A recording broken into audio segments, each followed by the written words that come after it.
Je pense que la poésie est à la fois la plus belle utopie du langage et la plus grande défaite du langage. J'aime citer les vers de Neruda, là où il dit « Que diront de ma poésie ceux qui n'ont pas touché mon sang ?» Quelque part, c'est un élan vers l'autre, mais cet élan est porteur aussi d'une grande part de perte de rattache. Le langage est inférieur au réel. Tout en étant, si vous voulez, l'utopie du réel, le lieu où l'on veut extraire des vérités du réel, le lieu où l'on veut fixer le réel, lui donner sens, quelque part.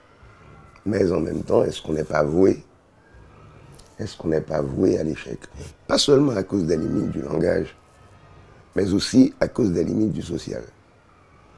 Je pense que l'élément du social est un élément fondamental.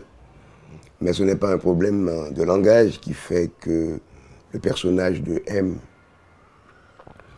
ou le personnage de E, ces personnages féminins, n'arrivent pas à entendre ce que Pedro essaie de leur dire.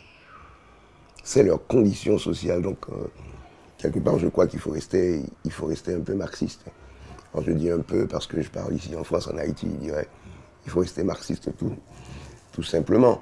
Il y a des moments où les conditions objectives font obstacle. C'est-à-dire les gens sont aussi des produits, ils sont aussi formatés pour pouvoir entendre certaines choses et ne pas pouvoir entendre d'autres choses. Et la folie du langage, c'est aussi d'essayer de se substituer à la transformation sociale. Et souvent, quand on dit « Ah, les Haïtiens, ils ne s'entendent pas », comment voulez-vous que l'ouvrier haïtien s'entende avec le patron de l'usine qui ne veut pas que l'ouvrier gagne un salaire minimum de 200 gourdes par jour, ce qui ferait à peu près 4 ou 5 euros. Donc il n'y a pas de communication possible et ça, ce n'est pas un problème de langage.